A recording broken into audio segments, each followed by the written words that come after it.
Hello, ladies and gentlemen. We will be starting our meeting momentarily. Before we start, I wanted to let you know that available for those of you viewing this presentation via Microsoft Teams is the option to view the captions or subtitles.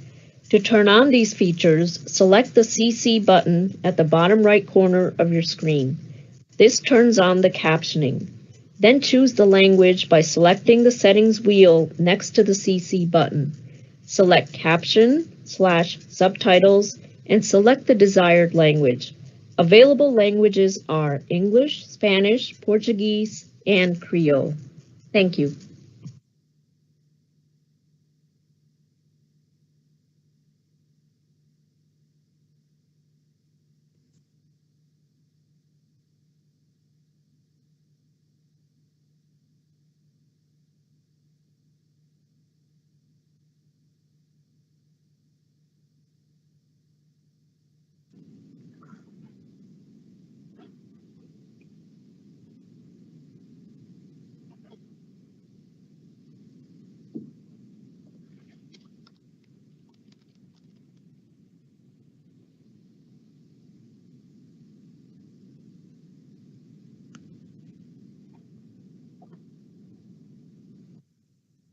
Sorry, folks. I can't see myself right now at all. I can't see the presentation.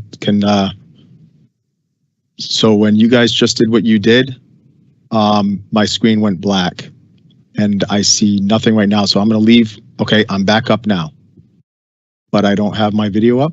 I don't see myself. Okay, you guys see me there?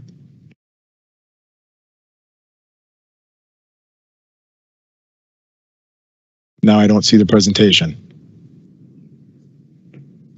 Presentation good? Am I up there as well?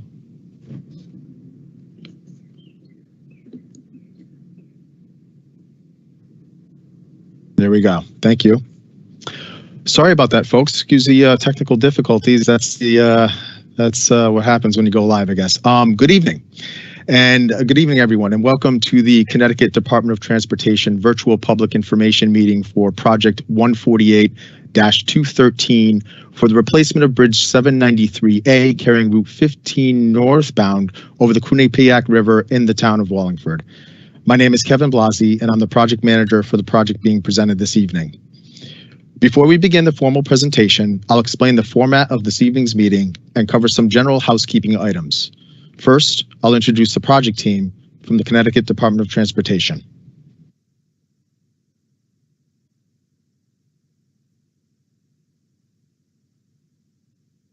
Bart Sweeney, Division Chief of Bridges. Andy Cardinali, Bridge Design Principal Engineer. Once again, I'm Kevin Blasi, Bridge Design Project Manager. Nick Martin, Bridge Design Project Engineer. And the following individuals will be presenting the project to you in a moment. Anthony Bui, Bridge Design Project Designer, and Matt Giannakopoulos, Right-of-Way Coordinator from the Office of Rights-of-Way.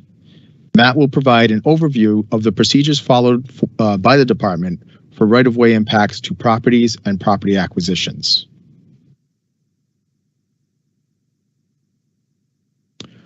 Following the formal presentation, the project team will host a question and answer session, during which time you'll have the opportunity to ask the project team questions or provide comments regarding the proposed project. The project is at the 30% design phase and is therefore subject to possible changes as the design develops, but this evening's presentation will provide you with a good overview of what can be expected. Your comments and questions are a welcome part of our design process and may serve us in the continued development of our design. During the Q&A session that follows the presentation, there are 3 methods of communicating with the project team.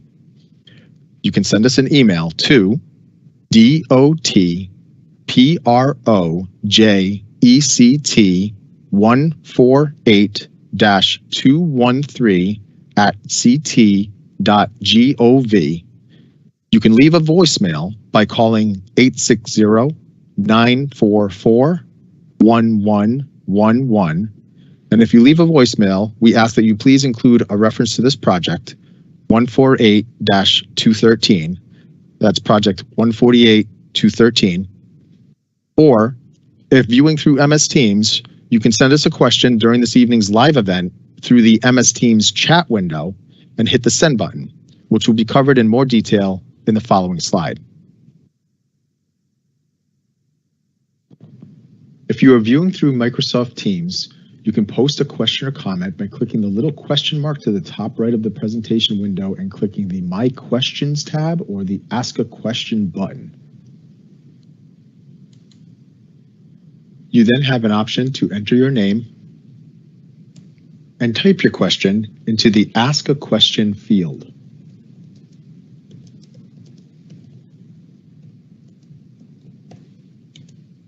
Click the checkbox to post anonymously, then click the double arrow or hit Enter to post a question. Click Featured to view announcements and attendee questions. You may experience a delay before your own sent question is posted. You can exit the questions window by clicking X and can return to it at any time by clicking the Show Q&A question mark. Click the My Questions tab to post another question or hit X to close the window again. To maximize the presentation window, click the arrow to the bottom right of the presentation window and click the arrow again to reduce the window size.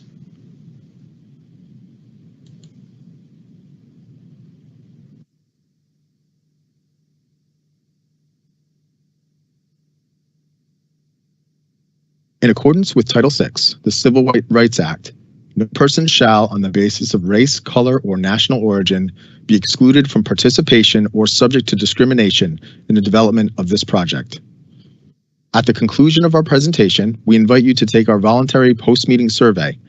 The hyperlinks for the survey and the DOT's Title VI page shown in this slide are available on the project webpage at https://portalwallingford148-213.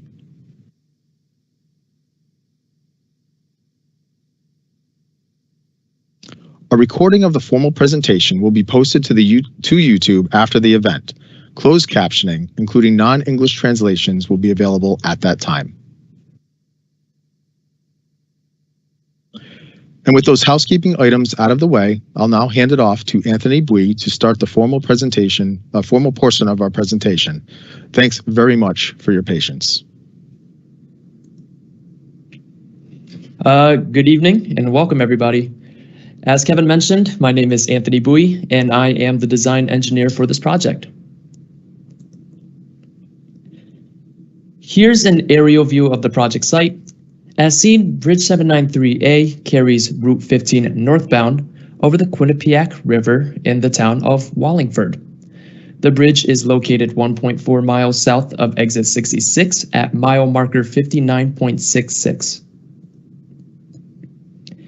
Here's a closer view of the project site. East of Bridge 793A, there is an existing pedestrian bridge that crosses the Quinnipiac River and carries the Quinnipiac River Linear Trail. 150 feet north of Bridge 793A, the trail is carried under Route 15 by a concrete culvert tunnel.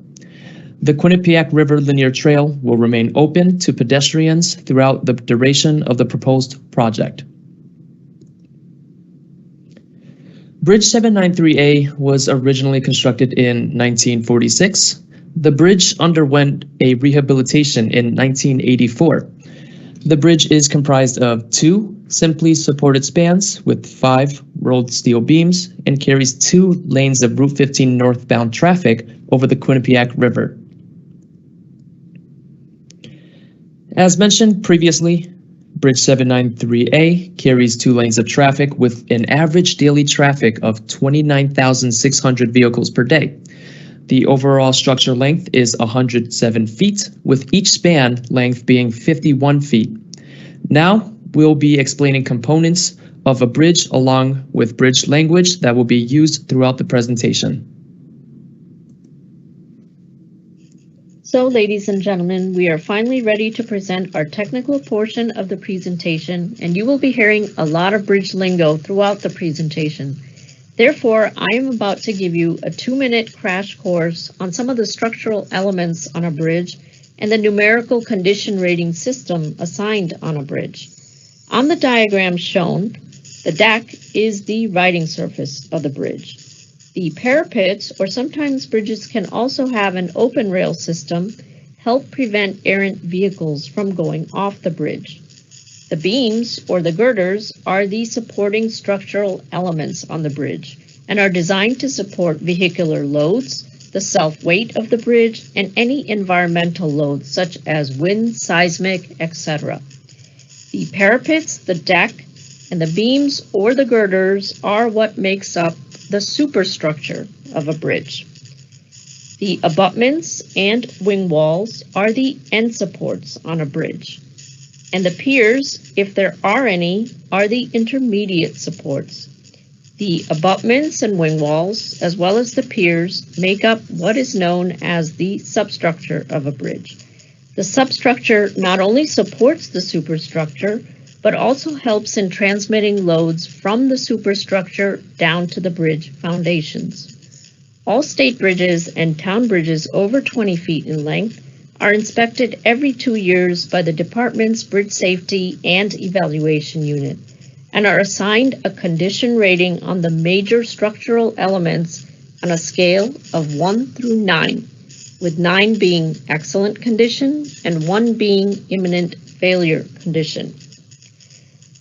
When a major bridge element reaches a 4 or poor condition, that is when we start to initiate a project to address these structural deficiencies. This project was programmed for rehabilitation due to the condition of the deck. The purpose of the project is to address all the structural deficiencies of the deck. In October 2020, inspection of the bridge found the deck to be in poor condition, rated a 4. The existing superstructure is satisfactory, rated a 6. Erosion of the riverbed or scour at the bridge's foundation is in serious condition. The purpose of the project is to address all structural deficiencies of the deck, as mentioned in the previous slide. Our objective in meeting that purpose is to effectively use the program's state and federal funding to address the deficiencies while minimizing the duration of the project and limiting any impacts to travelers along Route 15 and users of the Quinnipiac River Linear Trail. On this slide, we have Bridge 793A's surface with the left image facing north and the right image facing south on Route 15 northbound. The following 2 images show the Quinnipiac River below both the Route 15 northbound and southbound bridges. The left image shows the downstream view facing east towards the pedestrian bridge along the Quinnipiac River Linear Trail. The right image shows the upstream view facing west towards the sister bridge, Bridge 793B, which carries Route 15 southbound. We'll be going over some general deterioration around the site. Multiple bituminous overlay cracks on the deck surface can be spotted in the 2 photos shown. On the right, asphalt sealers that have been used in the past to address overlay cracks are also experiencing similar cracking. These 3 images of the deck underside shows examples of exposed and deteriorated steel reinforcement, concrete pop-outs or spalls, and patching from the 1984 rehabilitation project.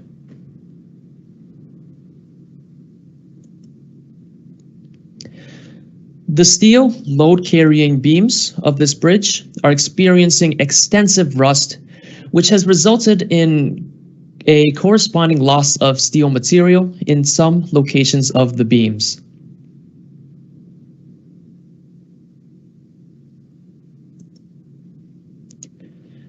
The left image of the south abutment shows examples of concrete deterioration. Similar deterioration is present at the north abutment. The right image shows examples of concrete deterioration at the pier.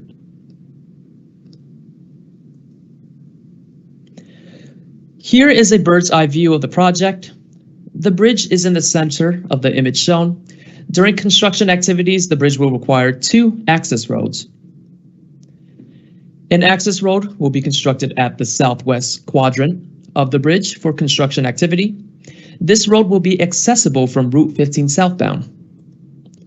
The northeast access road will be accessible from North Plain Highway into a dirt road through a lot owned by Wallingford Group LLC and occupied by United Concrete. During the first construction season, in-stream and substructure work will be performed to address scour and substructure concerns. Both the in-stream work and substructure work are split into 2 stages. On this slide is the overview for the first stage. Stage 1 will consist of installing sheeting and cofferdam into the southern riverbed to dewater the construction area. After dewatering, the existing southern stream bed will be excavated so that the riprap can be installed. The riprap will then be top dressed with stream bed material. While the area is dewatered, repairs and minor modifications to the substructure will take place. Flow to the southern riverbed is to resume once stage 1 is completed. Sheeting and cofferdams will then be installed into the northern riverbed to dewater, install riprap, and address substructure work, similar to stage 1. Full river flow will be restored upon completion of this stage. No in-stream work will be done during the fish migratory period of April 1st to June 30th. Throughout the project, 2 lanes of traffic will be maintained during the weekday peak commuting hours of the morning and evening. Outside of those periods, the contractor may be permitted to close a lane or shoulder to perform work. Additionally, 4 weekend periods are required for the demolition of the existing concrete deck and beam superstructure and the subsequent replacement of the superstructure with prefabricated bridge units or PBUs. PBUs are a concrete deck and steel beams component, which is manufactured off-site, then shipped to the project location and set in place by crane. The photo shows an example of a PBU being set by a crane. The use of PBUs on this project will accelerate the construction schedule and therefore minimize impacts to the public. During the noted weekend work on the superstructure, traffic will not be present on Bridge 793A through the use of a crossover as detailed on the following slide. As noted on the previous slide, Route 15 northbound traffic will be shifted off of the northbound lanes through the use of a crossover to Route 15 southbound, as shown in this schematic. As traffic approaches the Route 15 bridge, it will be reduced from 2 lanes to 1 lane, and the 1 lane will also be shifted to the Route 15 southbound lanes. To accommodate the shift, traffic along Route 15 southbound will also be reduced to 1 lane during the crossover. The schematic is shown for illustrative purposes only. The length of the crossover may be longer than is shown. The crossover will not affect the pedestrians using the Quinnipiac River Linear Trail. Prior to installing the crossover, as mentioned in the previous slide, the contractor will remove the existing pavement from the bridge down to the surface of the concrete deck. This will facilitate the demolition. The contractor will then install the crossover and use a crane to remove the first span of the bridge and install the prefabricated bridge units. On a following weekend, the contractor will repeat the process for the installation of span 2.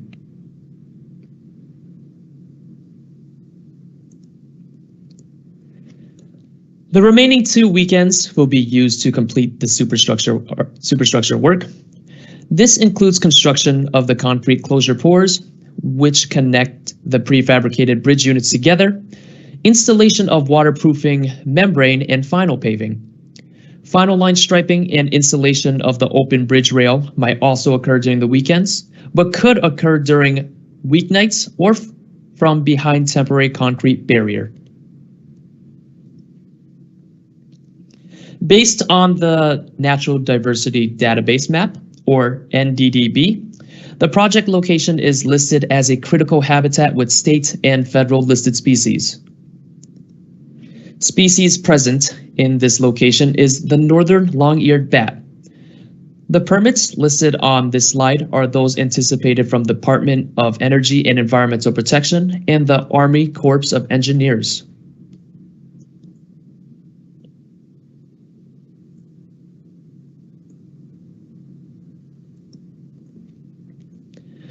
On this slide, we will be discussing rights of way impact for the proposed northeastern access road. The northeast access road to be constructed is shown with the affiliating property lines and rights of way. The southwest access road is not shown here because it falls within state of Connecticut rights of way. However, it will be shown in the next slide. The department plans to construct the northeast access road using an existing dirt road in place from a lot owned by Wallingford Group LLC through Town of Wallingford property and onto the project site. The only time construction activities will affect the pedestrians is when the construction vehicles need to cross the trail to enter the project site from the access road. For protection of the public, construction fencing will be in place at the project site so that the pedestrian trail will remain active throughout construction. Here we have the right-of-way impact plan. On this first detail, there are no impacts to private right-of-way because the project area shown is located entirely within highway right-of-way. At the top of the slide, the southwest access road is shown falling entirely within state of Connecticut right-of-way. A second access road at the northeast embankment will also be necessary. A small portion of this access road is shown in this detail. This image shows a continuation of the northeast access road. Please note that the direction of the north arrow has been rotated from the previous detail. The access road northeast of the bridge enters Town of Wallingford property from the project site with a permanent impact area of approximately 7,700 square feet to be used as an easement access. The access road will then continue onto the Wallingford Group LLC property. As shown in this plan, the access road will continue into an existing gravel lot to be used as access from North Plains Highway with a permanent impact area of approximately 14,800 square feet to the Wallingford Group LLC property. Please note that the limits of the access road shown on this detail is for illustration purposes only, and the actual path the access road follows through the lot will be determined through coordination with the property owner during the design phase. My name is Matt Giannakopoulos, and I am a project coordinator with the department's Division of Rights of Way. It is our office's responsibility to acquire the property rights needed for transportation projects. The proposed project design requires the acquisition of property rights, so I'd like to give a brief overview of the department's right-of-way acquisition process. Please keep in mind, though, that the specific impacts are still being fine-tuned and may change as the design progresses. Any property rights that will be required will be acquired in accordance with Connecticut General Statutes Sections 13A-73 and 13A-98E. Whenever there is federal money used in any aspect of a project, the department must adhere to the Uniform Relocation Assistance and Real Property Acquisition Policies Act of 1970 as amended. Once the design has moved to the point where we are ready to begin the acquisition process, each affected property owner will receive a formal letter of intent to acquire from our office, along with a property map which depicts the exact property rights to be acquired. At that point, our office will determine the fair market value of those property rights and use that value to establish an offer of just compensation. That offer will be sent out to the property owner in writing, and a right-of-way agent will be available to meet with the property owner and explain the project, go over the specific impacts to their property, and explain the state's offer. The property owner will have a reasonable time, typically at least 30 days, to consider the state's offer and enter into negotiations. If an agreement is reached, the states will prepare all the necessary paperwork and record the deed and the property map on the town land records. However, if negotiations reach an impasse, in order to keep everything on schedule, the department may acquire the necessary property rights through its power of eminent domain. In that event, the state files a notice of condemnation in the Superior Court along with a monetary deposit in the amount of the state's offer. The owner would have 6 months from that date to file an appeal if they felt that the state's offer was inadequate. Whether or not the owner chooses to appeal, the money that was deposited in the court is available to be withdrawn by the owner, subject to the discretion of the Superior Court. I know a lot of people, when they hear the phrase eminent domain, thinks that it means the state just takes their property for $1. However, the owners are entitled to at least the state's original offer of just compensation, and the state only takes title to the property rights that are needed for the project. If there are any questions regarding the department's right-of-way acquisition process, I'd be happy to address them once the presentation has concluded. Construction for this project is expected to start in April of 2024. The estimated cost of the project is $6.5 million, using 80% federal funds and 20% state funds. No local funds will be required for this project. Duration of construction is projected to take 2 seasons. The first season consists of installation of scour countermeasures because of the in-stream work restrictions between April 1st and June 30th. Due to the in-stream work restrictions, it is anticipated that this work will take a full construction season to complete. During the first construction season, the contractor will have lead time for procurement and fabrication of the PBUs. Second season will consist of the stage construction of the bridge over the span of approximately 4 weekends. Thank you, everybody. At this time, I would like to draw your attention over to Kevin Blasi, the project manager.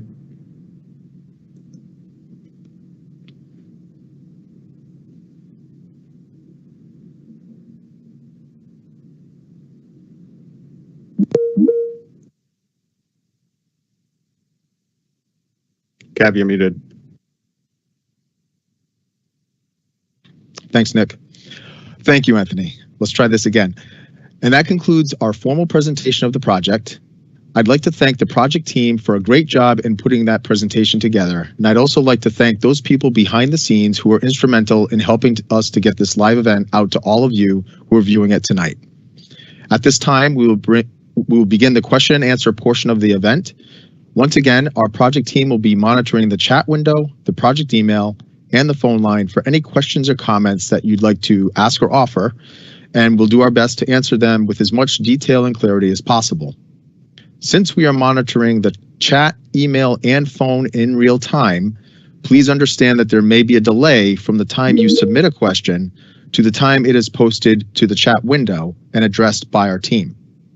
Please remember that the comment period is open through May 26, so if you think of a question after this event has ended, or if we provide an answer to a question this evening, but you'd like additional details, please reach out to us at any point through the comment period and we'll get back to you with an answer. Whether contacting us through email or voicemail, we will not include your name with your question unless you specifically request that we do so. And remember, if you send a comment by MS Teams chat, you have the option to post a question anonymously.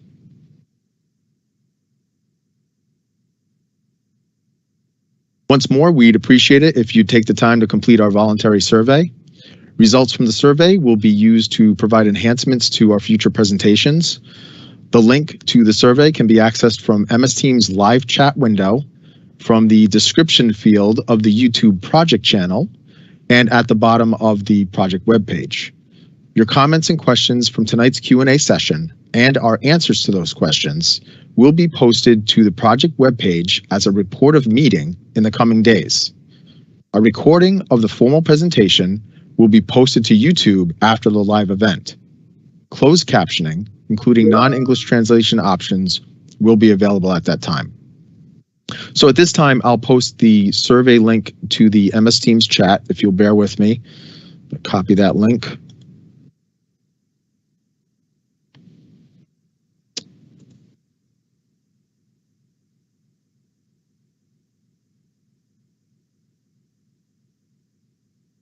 So I've just posted the survey link into the live Q&A chat of MS Teams. When clicking the link to the survey, the first field you'll see is a pull-down menu in which you must select this project, Project 148-213, from the list of projects. If you're viewing through YouTube, you can access the link to the web page and to the survey by clicking Show More in the description under the video window. The project email will also be available at that location, but you must copy and paste the email into the To field of your email client. It is not a live link. The project webpage can be accessed at https://portwallford/POR-TAL.CT.gov/DOT-148-213.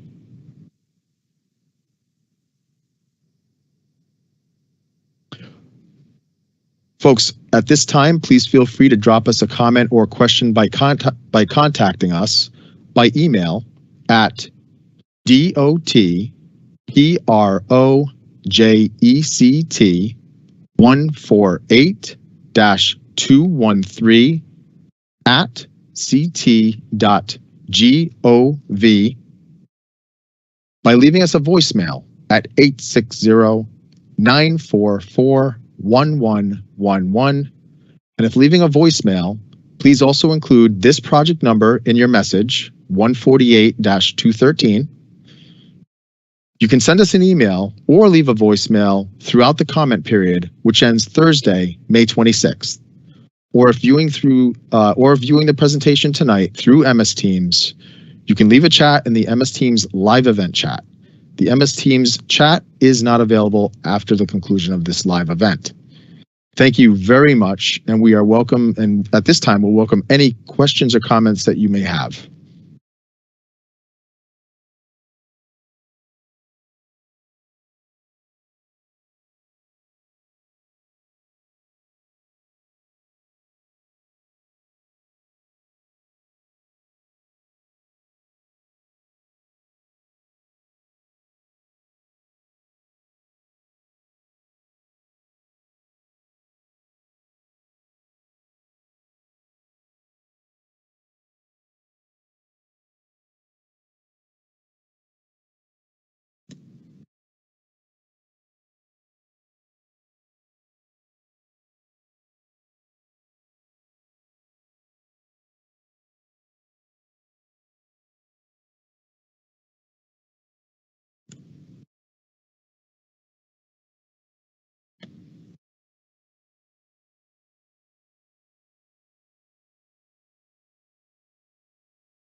Okay, Nick, a question has come in by email. You mentioned the bridge is in poor condition. Is it safe to drive on? If you don't mind taking that one.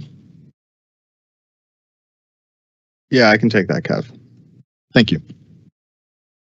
So yes, the bridge is safe to drive on and handle all legal and permit loads. The poor condition rating is noted through a bridge inspection, which is performed every 2 years. This alerts the department that the corrective action should be taken before the bridge continues to deteriorate. The rating of poor provides the department with ample time to develop a rehabilitation scope and process a project to address those concerns. So thank you for the question. It's a common question, but yes, the bridge is safe. Thanks, Nick.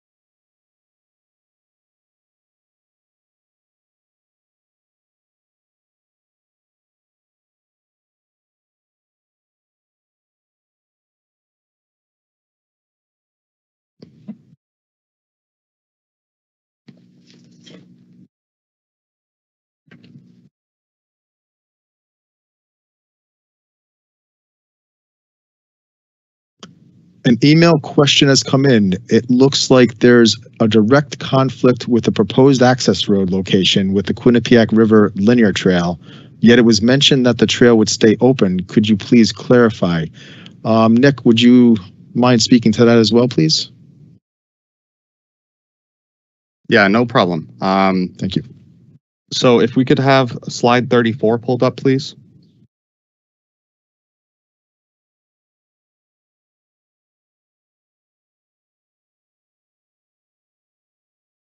I guess we lost the slides. Anyway, the Northeast Access Road will cross the Quinnipiac Linear River Trail. When construction vehicles are crossing, flaggers will be in place to make sure that the users of the trail are safe when vehicles are operating in proximity to the trail. The area between the trail and the river will be fenced off so that the public trail users don't inadvertently enter the active construction site, which could be quite dangerous. A gate will be placed in this fence that allows construction vehicles and construction personnel to access the work area upon crossing the trail from the access road. So there will probably only be a momentary delay in pedestrians' use of that trail. It will ensure, the flaggers will help to ensure their safety as well when construction equipment and personnel is in proximity of the trail.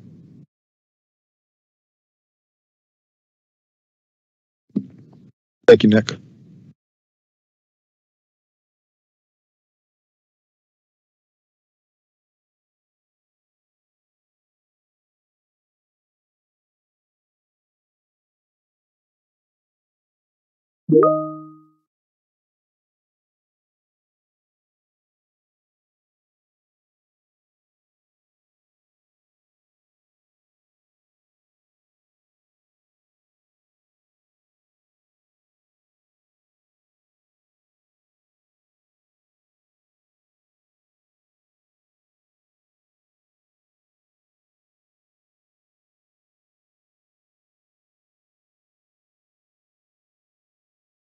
Nick, we've got another email question. What will the access roads be used for? And it looks like we've got an answer already prepared. Do you want to speak to that? Yeah. So the access roads, there's two of them. There's going to be one at the Southwest Embankment. That one, both of them actually, both at the Southwest Embankment and the Northeast Embankment, are primarily for the in-stream work. We need access to the underside of the bridge to be able to dry the sheeting, to be able to remove the existing channel bottom, to place riprap, to do the minor abutment repairs. As we stage that construction underneath, if you recall, we had to drive sheeting at one side to dewater one side of one barrel, meaning one span of the bridge, and then we would transfer to the other side. Since we're doing work from both sides of the riverbed, we would need access to both sides of the river, hence the two access roads at the southwest and the northeast. The access roads will be used for hauling material, so dump trucks, excavators. The work to do the PBUs is primarily going to be performed from the top side with crane equipment and other large equipment.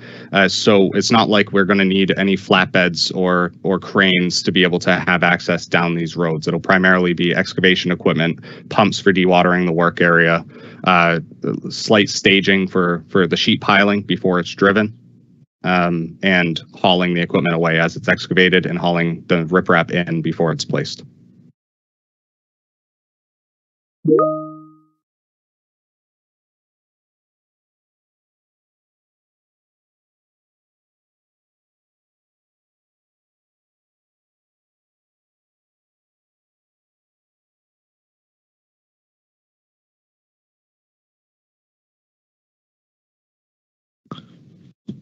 Thank you, Nick.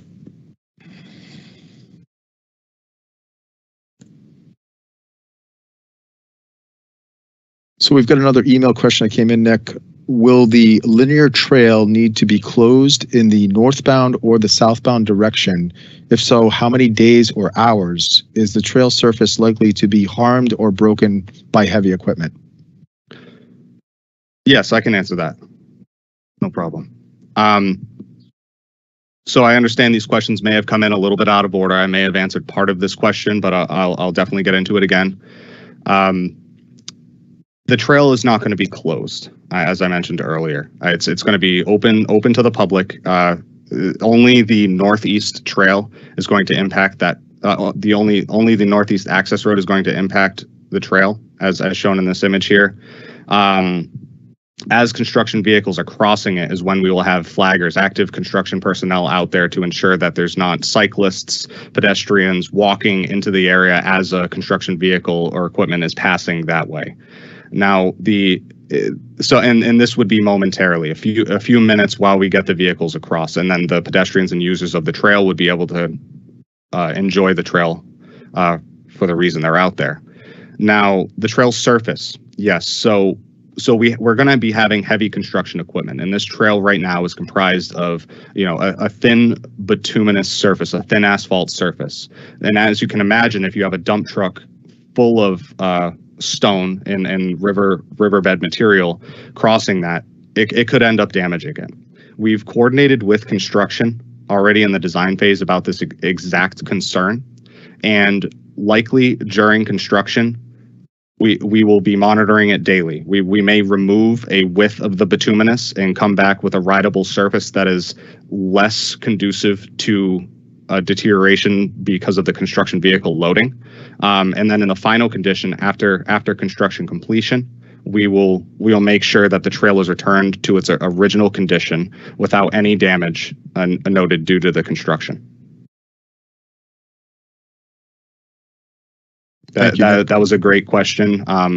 But yes, we've actually been discussing that already internally. We do have concerns about that. Thanks for the answer, Nick. No problem.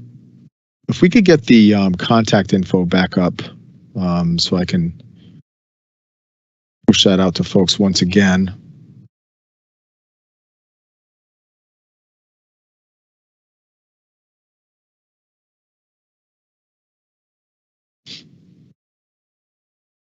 Thank you. So again, you can reach us by email at dotproject213-ct.gov. You can leave us a voicemail at 860-944-1111. And again, if leaving a voicemail, please include this project number in your message, 148-213. You can send us an email or leave a voicemail throughout the comment period, which extends through May 26th, Thursday, May 26th. Or if viewing the presentation tonight through MS Teams, you can leave a chat in the MS Teams live event chat. And again, that's not available after the conclusion of this event.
So another email questions come in. I've posted to the live event Q&A.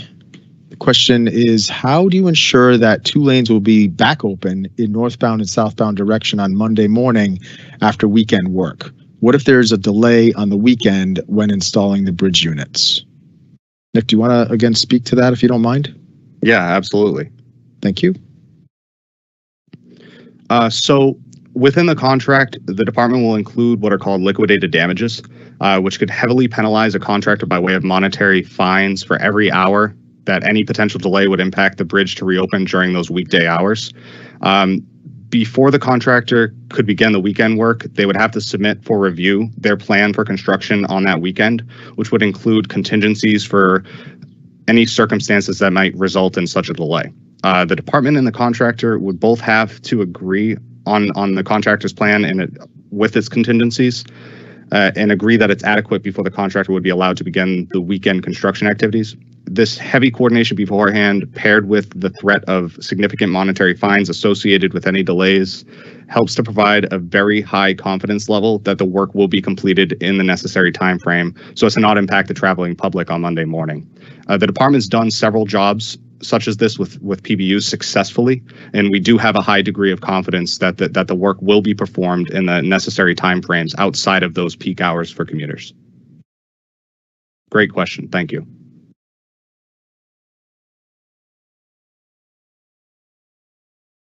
Also, the closure will likely not happen until all items are fabricated and on site. So we would have to coordinate the flatbed delivery, make sure that the cranes are available. Everything would have to be queued up. So everything needs to fall into place. The contractor can have a plan, but every single component of that plan would have to be queued up, ready to go by the time of the closure. If something is out of place, say all of a sudden the weather indicates that there's high winds and that might affect the crane operation, it'd be a full shutdown for that weekend for construction, and we'd abandon the work before it even started. So that's the level of coordination here. We have to make sure that every single small component that contributes to the installation of the PBUs and the necessary construction during that weekend closure would go perfectly. Otherwise, it'd be called off, and we'd wait for a weekend that would match those needs.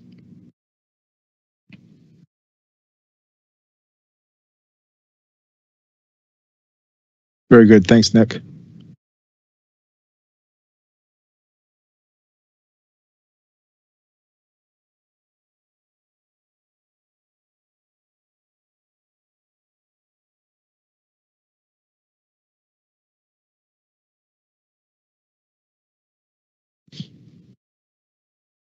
Once again, folks, you can reach us by email, dotproject148-213@ct.gov. You can reach us by phone, leave a voicemail at 860-944-1111. Both the email and phone are available through the comment period, which extends to Thursday, May 26th. Or tonight, you can reach us by chat in this MS Teams live event.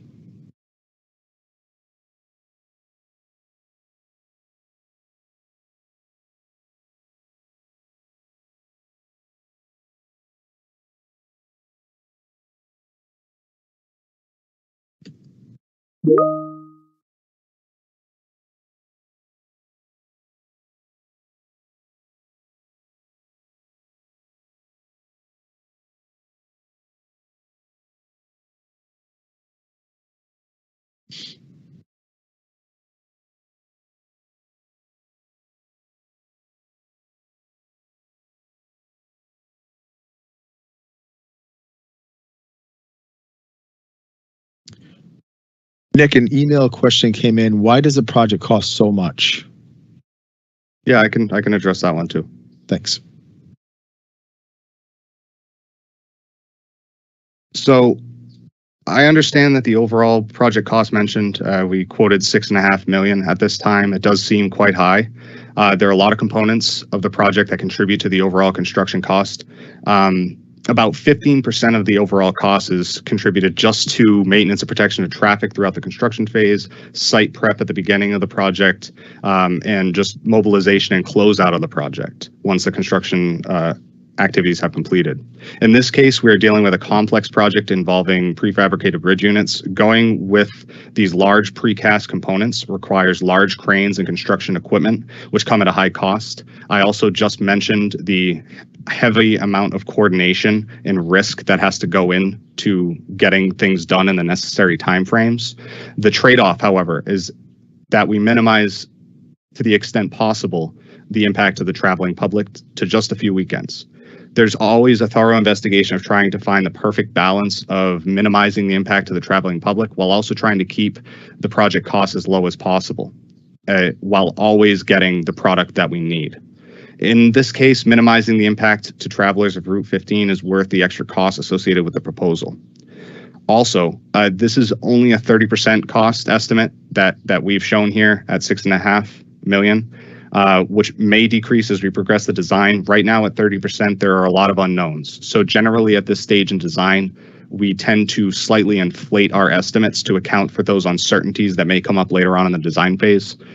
And also related to cost, all projects go out to bid and are usually awarded to a qualified contractor who is the lowest bidder. Since the contractor's bid price is based on an estimate independent of the department's internal estimate, there's also a chance that the bid actually comes in lower than what the department had planned for, which is always great.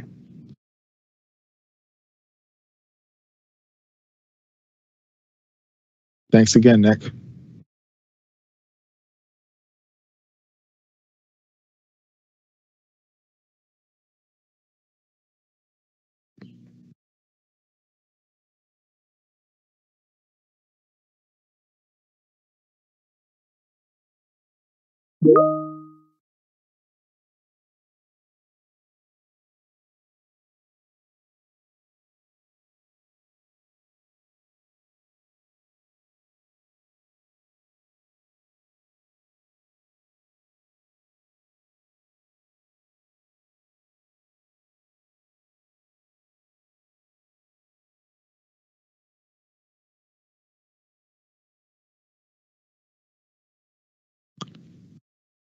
Nick, another question by email. Why are we replacing the northbound bridge and not the southbound bridge as well? It's a good question. Yeah, I can get that one. Thank you. So it's actually not a bridge replacement project. We're doing a bridge rehab, and we are replacing a component of the bridge, just the superstructure. So the steel beams, the concrete deck, and the bridge rail that the deck supports. The southbound bridge was actually rehabbed in 1990 under a deck replacement project. So currently that bridge is in a state of good repair and does not require rehabilitation at this time.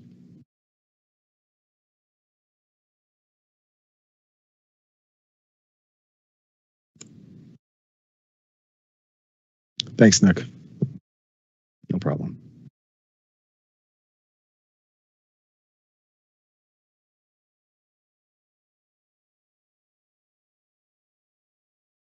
Can I have the contact info again pushed up, please? And we'll shout that out once again. Folks, we're, I think, maybe winding down here. Send your questions in if you have them, please. Again, by email, dotproject213-213@ct.gov. By phone, 860-944-1111. And by MS Teams chat this evening.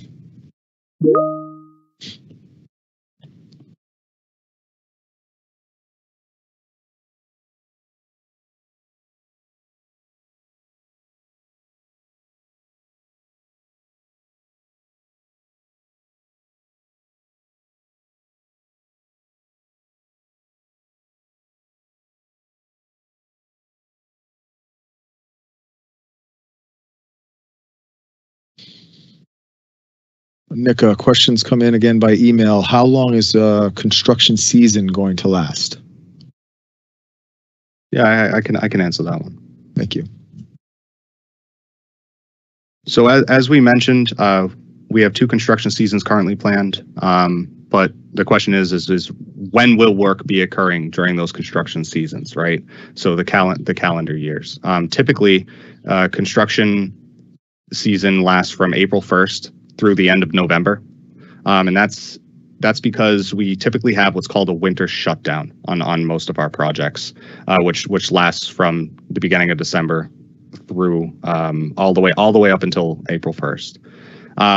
That's because for the winter shutdown, for bridge rehabilitation and replacement jobs, there's a lot of work that is very costly and difficult to perform during the cold weather, like concrete pouring and paving. So for that reason, we typically will restrict our construction seasons from April 1st through the end of November. Now, we do have an in-stream work restriction here due to regulatory agencies putting a restriction on us due to migratory fish in the Quinnipiac. That takes out of the first portion of our construction season, but that just means in-stream work. So we can still be actively on the construction site performing activities, just not in-stream, in the open water, that is.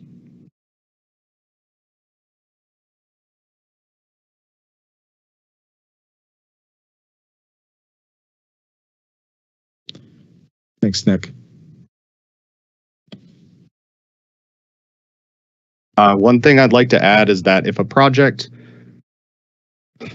has very tight time constraints and say the impacts to the traveling public we had a lane closure in place and we couldn't leave it in place over the winter, obviously, we may force the contractor to work in the winter, and we would estimate the project cost accordingly with the work that has to happen during that shutdown period, that typical shutdown period where the cold weather is present. Because as I mentioned earlier, the work activities may be more difficult, require specialized workers or specialized materials and equipment. And sometimes the contractor will propose to work in the winter when we as a department had planned for a winter shutdown. In those cases, a lot of times that happens when there's a delay in construction that the contractor incurred and they're trying to make up the calendar days. They'll put in a proposal to work during the winter shutdown period in lieu of being hit with a penalty when they don't get the contract completed in time. And in those cases, when the contractor proposes it to make up their loss of time, that extra work and difficulty associated with that work in the winter shutdown may be at the expense of the contractor in that case. And winter work also, if they're not temperature sensitive. Some things we do, sometimes tree clearing. It's actually easier to remove trees in the wintertime. As you can imagine, the sap isn't flowing. That might happen. Anything that's not concrete related, the contractor can still procure materials. They can submit their plans for review. All that bookkeeping side of the project can still happen during that. It's not like communication just shuts off entirely during that shutdown. It's typically in-field work that's sensitive to the inclement weather, the cold weather. Thank you, Nick.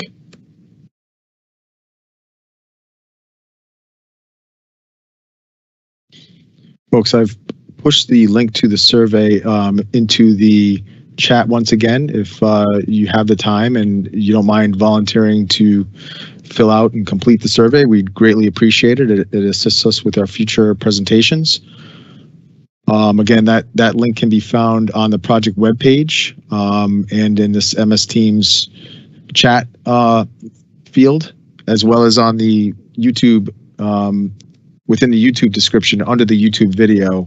If you hit show more, you'll see the link to the survey as well as a link to the project webpage.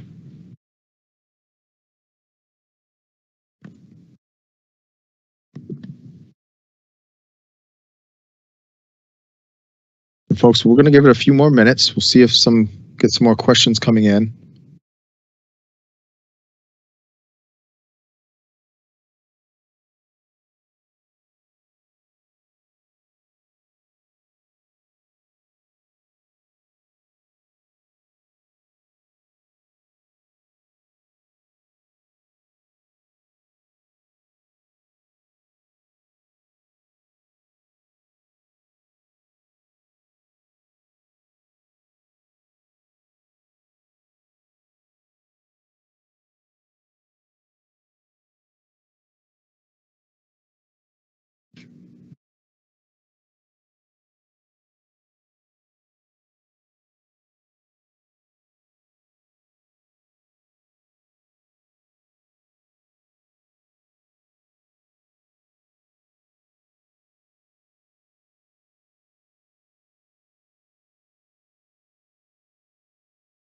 another couple of minutes.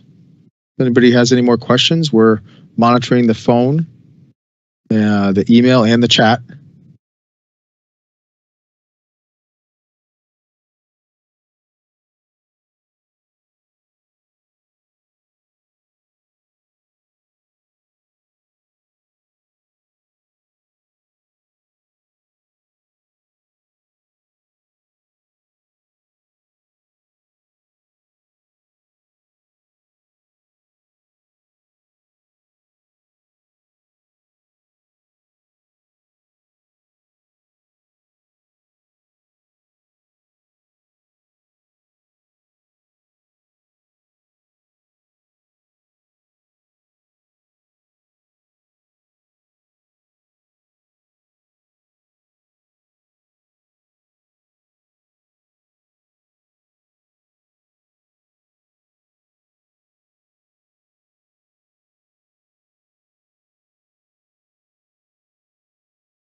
Folks, I think we're going to call it here. Again, this presentation will end here, but that doesn't mean you don't still have an opportunity to send your comments or questions in by the information you see on your screen now. Again, email and phone, both available throughout the comment period ending Thursday, May 26th. Email dotproject-213-213 Phone for leaving a voicemail, 860-944-1111. Again, I'd remind you to please leave the project number 148-213 as a reference in your voicemail. It's a shared account with other projects. And as well as if you don't, if you're able and have the time to fill out our voluntary survey, that's much appreciated. When you click the link to the survey, the first thing you'll see is a pull-down list, and you'll need to select this project, 148-213, from the pull-down list to ensure that the survey is applicable to the correct project. With that, I'll say good night. Thank you all for tuning in. I hope we've been informative, answered your questions to the extent that it satisfies your question, and everybody have a good night. Thank you.